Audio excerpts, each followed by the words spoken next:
I'm Nate Eaton, and I am chatting with Suzanne Freeman. She had quite a bit of association with Chad Daybell several years ago, and she joins me now via Skype. Suzanne, can you take me back to when you met Chad and what type of associations you had with him? Yes. Chad is or was my publisher for 3 books that I wrote with one near-death experience I had. How I met him was through a writer that I told her my experience, and I just felt my story needs to be told. And so she knew a few publishers because she's a published author, and she contacted Chad and told a little bit about my story, not much, and Chad was very interested, and he came to meet me and decided to publish the book. And that was 16 years ago. 16 years ago. So he was still living in Springville at the time. Right. And he was running his own publishing company. Just barely started. I think I was one of his first publishers to publish. Okay, so you guys, did you write the book together, or did you write it and he basically put it out? So the lady wrote it, and she was my ghost author. Her name's on the book too, okay. And 2 of them. And then Chad just kind of edited it and chose the cover and did all that. What was he like back then working together on this book? It was interesting. He was very humble. In fact, when we were writing the first book, he called me up one day and says, do you think possibly it would be okay? Do you think maybe we could put a subtitle on the book? I thought, well, that's interesting. Why didn't he just come out with it? I was fine. I didn't really care what he did, as long as he didn't change my story, And what was the subtitle? I mean, did the subtitle change the meaning, or was it just like a friendly suggestion as to... Just a friendly, kind of more of a hint towards the name of the book. I see. Did he ever talk about unusual religious beliefs or doctrines that he was exploring? No. I do remember one case when I was writing my second book, or just after my second book, I can't remember, that there's manuscript that was just a bunch of copied, it was probably in the editing stage. I got a hold of that and read through it, and I really felt that there was some in there that was just someone's dream, and I didn't believe it could happen, And so we talked about that, and he actually laughed about it. And I said, this just can't happen. It just logistically can't happen. Was this something that Chad wrote, or something somebody else wrote? It's something someone else wrote, and I just got a hold of it. So, and I gave him a copy, which I found some of it not something I could really believe in. I didn't feel like it was just someone's dream, and I respect the fact that they put it out there, but I didn't believe it. So. Now, Suzanne, you went on to work with him on 3 books, correct? Right. And what ended up causing you to no longer work with him? Was it one thing, or did you just decide to go your separate ways? No, it was he started publishing really kind of not Mormon doctrine stories, just different people's different experiences of stuff. And I just told him there's just something not quite right. And there's a few books that he wrote, and so I just really felt, okay, Chad, and we were working on to put all mine together and take out the LDS stuff, which I was kind of surprised by that because he was an LDS author. But at this point, I trusted him with my stuff, that he would keep the story, and so I figured I just trusted him more than I should have, I think. So he wanted to change your writings and remove all of the LDS type references. What is that, to make it so a broader audience might purchase it? Yes, that's why. He wasn't going to change my story. He was just going to change it so it was not so LDS. Okay. And meanwhile, he's also publishing books by other authors that were not mainstream LDS teachings. It's about that same time he did. And then after a while, and I was sending him some other stuff to add into it, a little more explaining, put the three books together, kind of make it even, you know. And then it was about May, he told me that he's not going to publish any more books, that the call-out's going to happen. So I'm like, okay, fine. I'm fine. I didn't need another book, and I was good with that. May of what year? I can't quite remember. It seems like about 8 years ago. Okay. Probably. So he comes to you in May of that year and says the call-out's going to happen. What does that mean? What did that mean to you? The LDS Church has a prophet, and he leads us. But in this idea, and it's not church doctrine, it's dreams people have claimed to have, that the prophet's one day going to call up before any tribulations or we get invaded by armies and stuff, so we'll be called out to go to the girls' camps. And so he felt that was going to happen. I think it was July. And so he was going to stop publishing books. So he told you around 8 years ago that this call out, the president of the church is going to tell all of the Latter-day Saints to go to the girls' camps that are owned by the church? Well, not all of the Latter-day Saints, only those that have their food storage. Okay, so if you're and a temple recommend.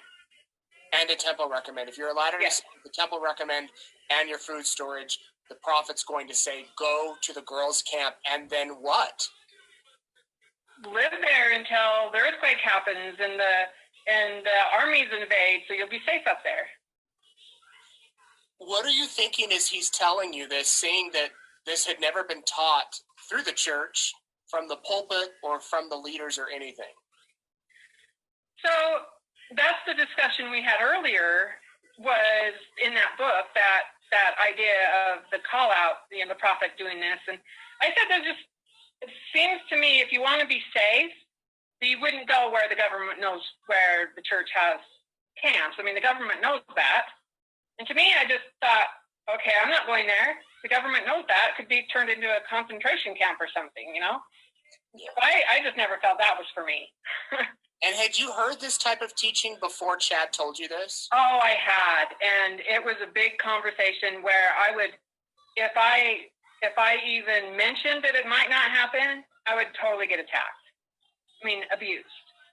From people in your ward, or just? No, people online. And so I stopped going to like Facebook groups and all that stuff because they totally attacked me over this.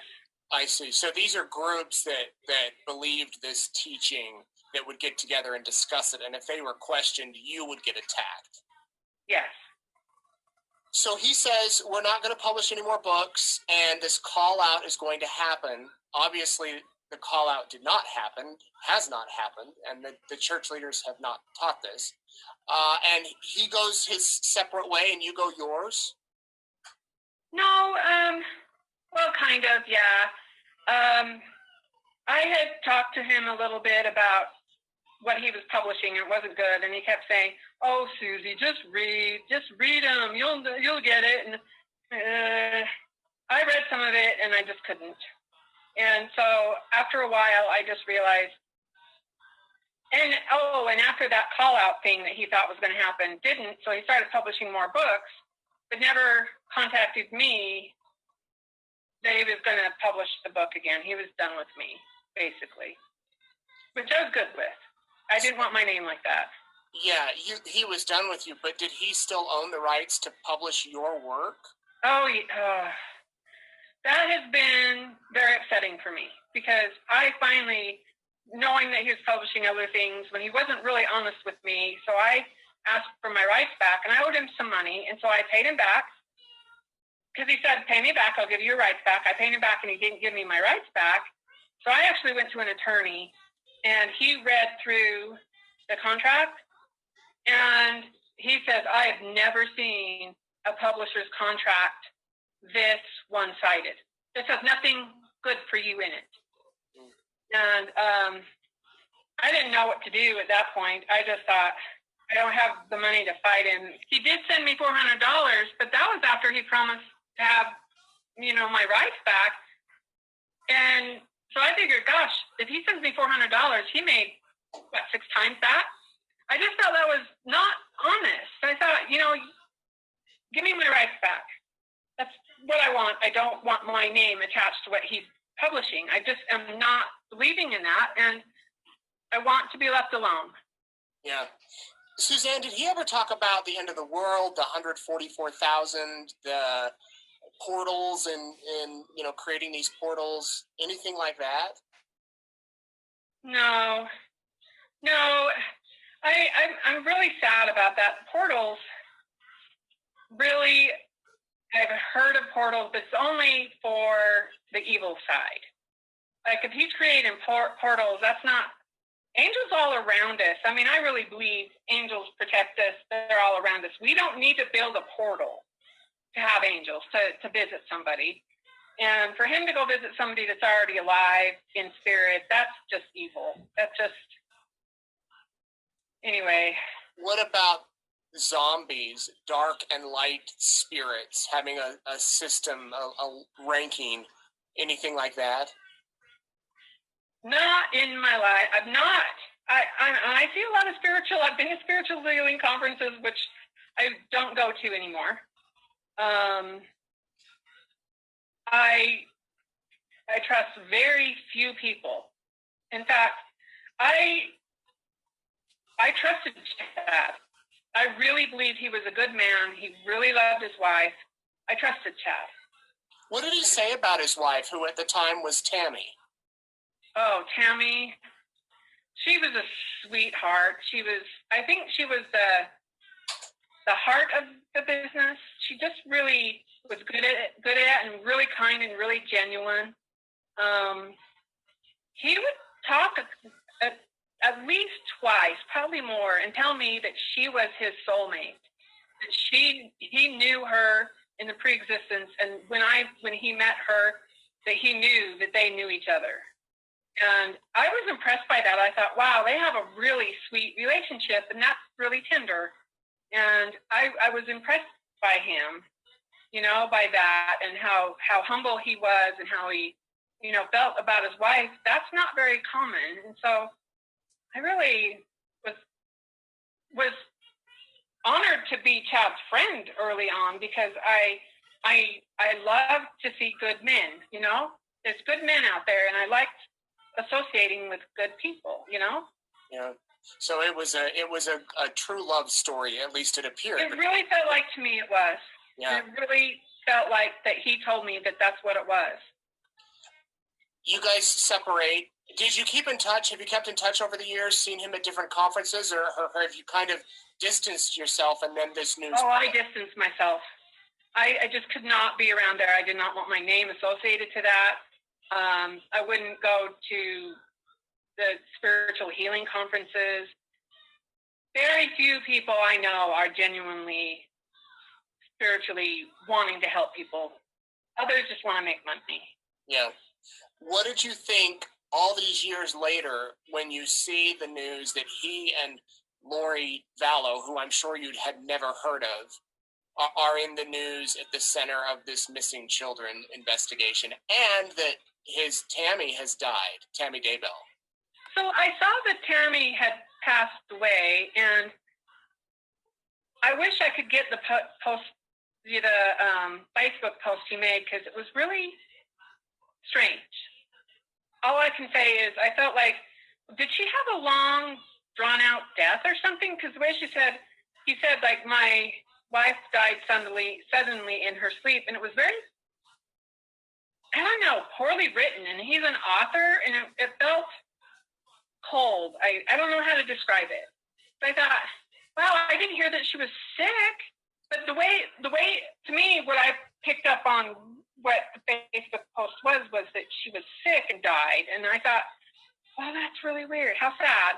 But I was so busy. I just didn't take the time to find out where the funeral was. People were going to be there that I'm not sure I wanted to see. I felt I could be there in spirit. Tammy would know. Yeah. So then you find out later, several months, I believe, that the kids are missing and he's at the center of this. What was your thought when you learned that? What I first heard was that Chad went to Hawaii and found a widow there and got married. And I thought, God, Chad really loved his wife. Why would he marry that soon? That just doesn't make any sense. Just, she's not even cold in the grave. Why would he remarry that fast? But just knowing the love story that I thought I knew, that just didn't seem like the Chad I knew. So I thought it was just plain old gossip, honestly. So. Oh, wow. So you thought, nah, he really didn't get married to her. And no, I didn't. I couldn't believe it. I just couldn't believe it. And then the next thing you learned, was it that the kids were missing? Yes. And oh my gosh, I thought, why would a man want to marry a woman that didn't know where her children was? There's only one reason, but we're not going to go there. But I just couldn't believe it. I am so ashamed. I think that's the word. I'm ashamed. Embarrassed, disgusted. Is there any other words? But I can't wrap my head around the fact that he could be the person that they're claiming him to be. I believe it. I mean, in emails, there's no lying that he's saying people are zombies. But I think he turned into a zombie. If people turn into zombies, Chad turned into a zombie, personally. And it's not the Chad that you knew 8 years ago? Oh, absolutely not. No, he was only publishing LDS stuff. He was straight-laced LDS. And another thing, I don't know, he never mentioned spiritual experiences he had. He says, I've had a few. But he never mentioned that he had an NDE, never. But we had a lot of conversations. I would think that might come up because having an NDE myself, people come to me and tell me their stories. I love their stories, but he never once told me. An NDE being a near-death experience. Right, yeah. He never told you about his? No, never. He only said he had some sacred experiences of his own. And I respected that. If he didn't want to tell me, I wasn't going to cry. But usually, in my experience, that if you had a near-death experience, people want to share it because it's like they can't share it just to anybody. And I would totally be understanding. And he's my publisher. I was kind of almost hurt by the fact he never kind of shared it to me because I knew him years and years, and he never shared that. So, Suzanne, you've been following the case since January, or December and November. You have had the media reach out to you. Why are you deciding to come forward now? What's your purpose of talking?